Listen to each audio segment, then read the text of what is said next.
ఆచార్య చాణక్యుడు చెప్పిన సూత్రాలలో ముఖ్యమైనది సమయం వృధా చేయకూడదు అనేది.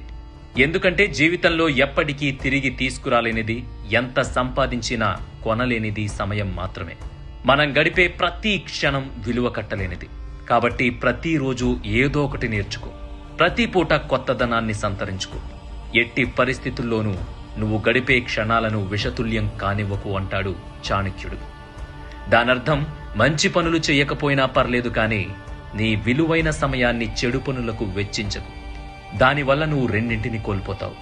ఒకటి, మళ్లీ తిరిగి తీసుకురాలేని కాలాన్ని. రెండవది, నువ్వు చేసిన చెడు వల్ల మూట కట్టుకున్న కర్మల వల్ల నువ్వు కోల్పోయే మనశ్శాంతిని. దొరికిన సమయాన్ని టైం పాస్ అనే ఓ తెలివి తక్కువ పదంతో ముందుకు నెట్టేసే భ్రమలో నువ్వున్నావు అంటే నువ్వు దేనికి పనికి రాకుండా కేవలం బ్రతుకుతున్నాం అనే కోవలో కొట్టుకుపోతున్నావని అర్థం. ఎందుకంటే నువ్వు టైంని పాస్ చేయాలనుకుంటున్నావు తప్ప ఇంకొంచెం టైం ఉండుంటే బాగుండేది, వేరే పని చేసుకునేవాడిని అనే ఆలోచనలో లేవు.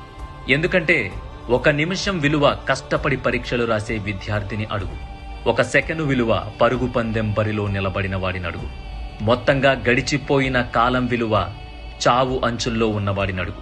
అందుకే చాణక్యుడు అంటున్నాడు, ఎవరూ కూడా సమయాన్ని వృధా చెయ్యకూడదు. సమయాన్ని పట్టించుకోలేని వారు జీవితాన్ని ఆస్వాదించలేరు, విజయం అనే పదానికి వాళ్ళు అర్హులు కారు అని. అందుకే నువ్వు తప్పు చేసి తెలుసుకోవడం కాదు, ఎల్లప్పుడూ ఇతరుల తప్పుల నుండి నేర్చుకోవాలి. మీ తప్పులపై దృష్టి పెట్టి వాటిని సరిచేసుకోవాలి. అప్పుడు నీ సమయం తప్పులు చేయడంలో, మనుషులను అర్థం చేసుకోవడంలో వృధా కాదంటాడు చాణక్యుడు.